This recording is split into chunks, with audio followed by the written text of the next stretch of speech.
이제 20주 이상이 나와야 최대치가 나오는데 일반 사고로 중상해를 입으면 최대 이제 1억 원의 한도의 교통사고 처리 지원금이 나오는데 만약 이게 횡단보도 사고다 그러면 같은 중상해임에도 진단 주수가 20주가 안 되면 안 주는 겁니다. 공소장에 중상해로 쓰여 있어도 진단 주수로 판단을 하는 거예요. 운전자 보험에서 중대과실 사고가 있고 일반 교통사고가 있습니다. 그러니까 가령 예를 들자면 횡단보도 사건이라고 하면 무단횡단 사고는 일반 교통사고로 보고, 그리고 횡단보도 신호에 건너던 사람을 치게 되면 그거는 이제 중대과실 사고가 된단 말이에요. 12대 중대한 과실. 네. 네. 근데 저희가 이 약관을 검토해 보다 보니까 이렇게 중대과실이 끼어 있는 사고에서 피해자에게 중상해가 발생했을 때 이상한 격차가 생기는 거예요. 자, 예를 이제 웃을 일이 아닙니다. 네. 네. 중상해가 발생한 사고를 기준으로 했을 때요. 만약에 일반 교통사고로 중상해를 입힌 교통사고가 기소가 되면 피해자에게 지급되는 형사합의금은 최고 한도 금액이 됩니다.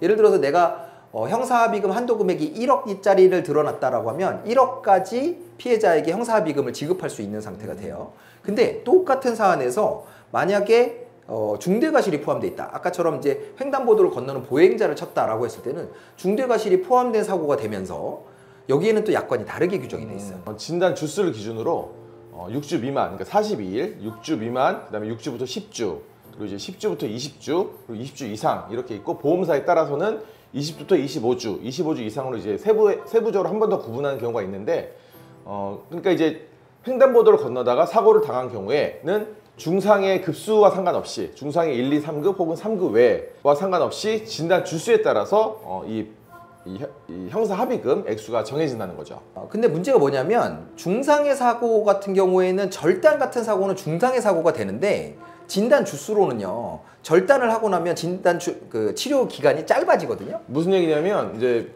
20주 이상이 나와야 최대치가 나오는데 일반 사고로 중상해를 입으면 중상해이기 때문에 최대 이제 1억 원의 한도의 배상액이 나오는 거예요. 교통사고 처리 지원금이 나오는데 만약 이게 횡단보도 사고다 그러면 같은 중상해임에도 진단 주수가 20주가 안 되면 안 주는 겁니다. 공소장에 중상해로 쓰여 있어도 진단 주수로 판단을 하는 거예요. 그러니까 저희가 실제 진행하고 있는 지금 사건이 그런 케이스인데 이 피해자분이 어디를 절단을 했냐면 발가락을 절단을 했어요. 발가락을 절단해서 치료를 받으셨는데 이 그러니까 중상해는 어떻게 정의가 되냐면 진단 주수가 무조건 많다고 중상해가 아니거든요. 그렇죠. 불치 또는 난치의 질병이나 상해를 입게 됐을 때 이걸 중상해라고 하는데 자, 절단을 했으니까 다시 회복될 수가 없잖아요. 그래서 공소장에도 명백하게 중상해 사고라고 써 있거든요. 네네. 네. 근데 보행자였던 거예요. 그래서 중대법규 위반 교통사고에서 절단 사고로 중상해를 입었는데 진단 주수는 저희가 제출한 거는 11주가 다였습니다. 네네. 그러면 만약에 이분이 무단횡단을 하다가 똑같은 사고가 났다. 그리고 기소가 됐다. 그리고 이제 운전자가 기소가 됐다라고 했을 때는 포장 한도액이 전액이 나오는 거예요. 그렇죠. 근데 중상해니까. 오히려 횡단보도를 건너다가 이런 사고를 당했을 때는 운전자 보험의 형사합의금이 최대 한도로 안 나오게 되는 이런 상황이 된다는 거죠.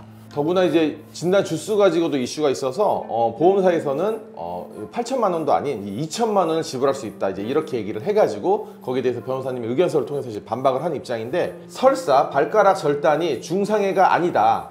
이들이 말한 1, 2, 3급에 해당되지 않기 때문에 중상해가 아니라 하더라도 중상해와 1, 2, 3급 외에 중상해가 또 있습니다. 중상해지만 1, 2, 3급에 해당되지 않지만 중상해다라고 판단을 받으면 모 보험사의 경우에는 1, 2, 3급일 경우엔 1억, 그 다음에 1, 2, 3급이 아닌 중상의 경우는 5천만 원 이렇게 이제 지불이 되어 있는데 이게 중대과실사고, 보행자 사고라고 해서 그것도 안 나오는 거예요. 진단 주수가 인정이 안 되니 2천만 원. 그러니까 이 사람이 만일에 일반 교통사고를 당했다면 최소 5천만 원을 받을 수 있는, 물론 이제 뭐 보험사가 다르고 약관마다 좀 다르니까 뭐 그런 거 다 차치하고요. 근데 진단 주수가 10주가 안 되므로, 그러니까 보험사가 얘기하는 그 진단 주수가 11주에서 자기들이 인정하는 건 한 8주밖에 안 된다라고 하는 이유로 2천만 원밖에 지급을 안 한다는 거죠. 그러니까 이게 약관이 잘못된 거예요. 네. 자, 운전자 보험을 드는 이유가 뭡니까? 내가 뭐 운전 중에 사고를 일으켜서 형사처벌을 받을 때 그런 비용들을 감당하기 위한 거잖아요. 근데 중대법규를 위반해서 중상해를 일으키면 그냥 일반 교통사고로 중상해를 일으키는 경우보다 더 세게 처벌받을 수 있고 더 많은 형사합의금이 필요하다는 거예요. 비난 가능성이 더 높잖아요. 그렇죠. 운전자가 잘못을 많이 한 거니까요.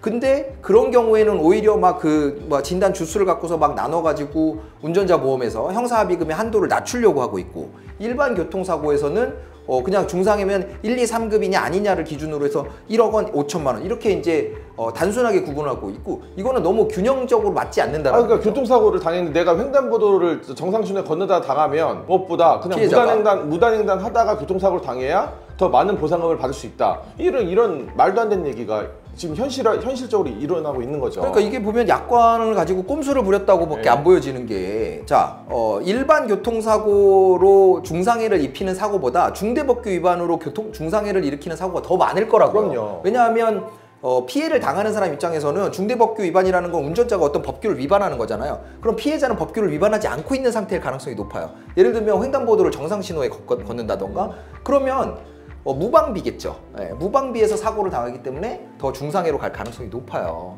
그런 경우는 오히려 형사합의금을 낮춰놓고, 그리고 이제 일반적인 교통사고, 피해자 쪽에 과실이 어느 정도 있을 수도 있는 사고에서는 형사합의금을 높여놓고, 이건 너무 불균형적인 거고. 자, 여기서 그 중대과실 지금 저희가 계속 뭐 횡단보도만 얘기를 하니까 그렇게 이해하실 수 있는데, 12대 중대과실은 여러 가지가 있습니다. 가령 뭐 화물차가 화물을 싣고 가다가 그 화물이 떨어져가지고 뒤에 따라가던 차로 인해서 사고를 당해, 이거 역시 12대 중대과실이에요. 그럼 이 사고에서도 그 뒤에 가고 있던 피해자는 정말 마른 하늘에 날벼락이 떨어진 거랑 마찬가지잖아요. 그런데 만일에 그런 사고로 절단이 됐는데 진단 주수가, 의사가 20주를 잘 인정 안 해줍니다. 여간에서 20주 써주는 의사분이 많지가 않아요. 이건 웬 뭐 식물인간이라든지 완전히 사지마비에 오는 경우가 아니면은 20주 잘 안 써주거든요. 그런데 중상해가 너무 명백한데도 단지 그 기계적으로 진단 주수로 판단하는 것 자체가 너무 잘못된 거죠.